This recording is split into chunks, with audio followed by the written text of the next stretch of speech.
Samantha, bonsoir. Le 15 décembre prochain, la CEDEAO devrait officialiser le retrait des pays de l'AES.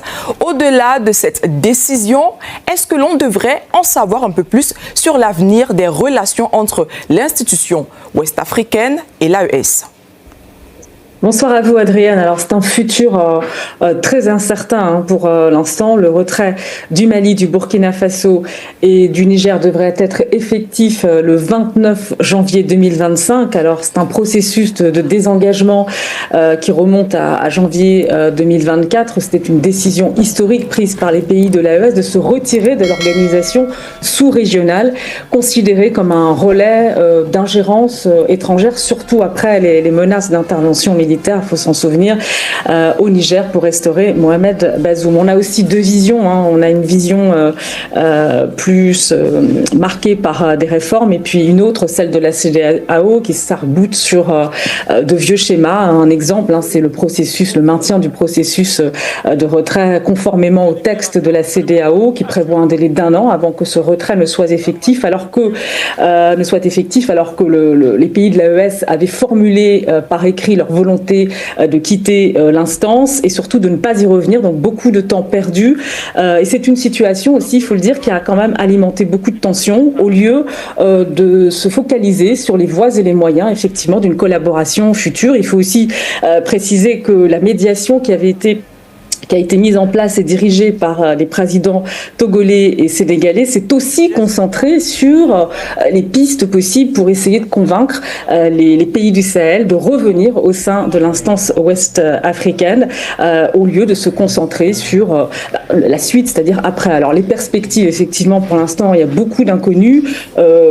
Sur la question de la libre circulation, très importante, libre circulation des biens et des personnes dans l'espace CEDEAO, vous savez que les Nigériens, les Burkinabés, les Maliens bénéficiaient d'un passeport pour circuler dans cet espace. Eh bien, la CEDEAO envisagerait de réintroduire les visas, ce que refusent les pays de l'AES.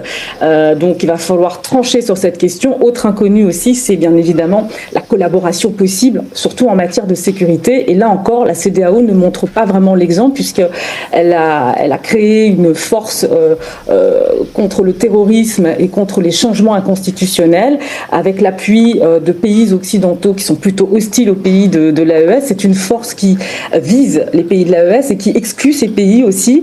Et en réponse, eh bien, l'AES, justement, a acté un pacte de défense. Donc là encore, beaucoup d'inconnus. Et on verra effectivement dimanche si la CEDEAO est en capacité d'apporter des mesures, des réponses adéquates pour être à la hauteur d'un enjeu. Un enjeu important, c'est aussi les équilibres régionaux. Alors, vous parlez là des enjeux. Il faut dire que ce retrait s'annonce dans un contexte régional tendu au Sahel sur le plan sécuritaire et politique. Alors, quels sont les enjeux et les défis pour la Confédération des États du Sahel ? Alors, le contexte, vous savez, il est difficile, effectivement. Il est sujet aussi à des bouleversements. Difficile parce qu'il existe des tensions régionales, des tensions qui sont bilatérales entre les pays de l'AES et les membres de la CEDEAO. Tensions entre la Côte d'Ivoire et le Burkina Faso, entre le Niger et le Bénin, et puis des problèmes sécuritaires, évidemment, avec la résurgence, on a vu tout récemment, de Boko Haram, l'activisme de Boko Haram qui revient sur le devant de la scène. Et puis, dans le même temps, on a une actualité qui est aussi marquée par un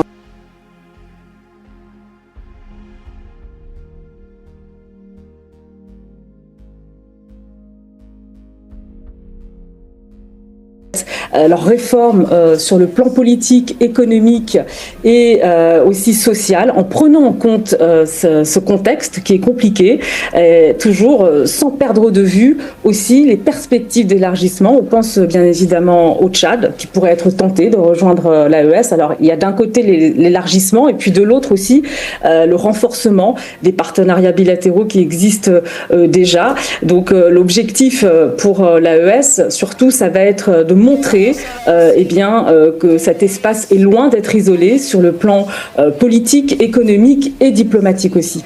Alors, l'une des craintes au niveau de la CEDEAO, il faut le dire après l'officialisation du retrait de l'AES, serait la désintégration de la CEDEAO. est-ce que son avenir est réellement compromis? Alors bien sûr, surtout si la CEDEAO n'arrive pas à trouver des voies et des moyens pour s'entendre avec l'Alliance des États du Sahel, et si la recette de l'autre côté fonctionne. Mais au-delà de ces questions, une des questions qui taraudent les esprits, c'est comment la CEDEAO va surmonter le départ de 3 piliers régionaux. Est-ce que la CEDEAO s'est préparée à un avenir sans le Niger, sans le Burkina Faso, sans le Mali? Il faut quand même dire que le destin des peuples de la CEDEAO repose sur un même bloc social, culturel et économique. Et au plus haut niveau, il y a de réelles craintes d'un désagrégement justement de la CEDEAO. On va écouter cette réaction récente du président sénégalais Bassirou Diomaye Faye, c'était à Doha. Rien n'empêche aujourd'hui de maintenir l'Alliance des États du Sahel puisqu'elle est déjà là et elle répond à une réalité sécuritaire à laquelle ces pays font particulièrement face. Mais en même temps, cela ne devrait pas, de mon point de vue, expliquer une désintégration de la CEDEAO pour le rôle que cette institution-là a joué dans le rapprochement des peuples, dans la facilitation de la circulation des personnes et des biens. L'Afrique a besoin de parler d'une seule voix pour être entendue, de se concerter pour trouver des solutions endogènes à ces problèmes et aux défis que nous partageons avec le monde, notamment la lutte contre la pauvreté et les défis liés au changement climatique. Alors parler d'une même voix, c'est difficile, même en ce moment au niveau de la CEDEAO, parce qu'il existe des voix discordantes, de profondes divisions sur la marche à suivre. Il y a des débats au niveau parlementaire notamment, et cela concerne les réformes à mener pour justement ne pas commettre les mêmes erreurs, et puis surtout retrouver un minimum de crédibilité auprès des populations de la région. Merci à vous, Samantha, pour toutes ces précisions. Merci à vous, Samantha, pour toutes ces précisions. La décision historique prise par le Mali, le Burkina Faso et le Niger de quitter la Communauté économique des États de l'Afrique de l'Ouest, CEDEAO, marque une rupture majeure dans la dynamique régionale ouest-africaine. Cette décision, prise dans un contexte de tensions croissantes et de bouleversements géopolitiques, est à la fois un signal fort envoyé à la communauté internationale et un acte de repositionnement stratégique. Elle soulève de nombreuses questions sur les implications politiques, économiques et sécuritaires de cette séparation, ainsi que sur l'avenir des relations entre les deux entités, l'Alliance des États du Sahel, AES, et la CEDEAO. La CEDEAO, depuis sa création en 1975, a été le principal cadre d'intégration économique et politique en Afrique de l'Ouest. Elle s'est imposée comme un instrument de coopération et de développement, mais aussi comme un acteur central dans la gestion des crises politiques et sécuritaires. Cependant, ces dernières années, l'organisation a été critiquée pour son manque de réactivité, ses biais perçus en faveur de certains membres et son alignement apparent sur les intérêts des puissances occidentales. Le retrait de 3 de ses membres fondateurs remet en question son rôle et son efficacité, tout en posant un défi existentiel à son avenir. L'une des raisons principales de ce retrait est la perception d'une ingérence étrangère dans les affaires internes des pays membres, facilitée par le biais de la CEDEAO.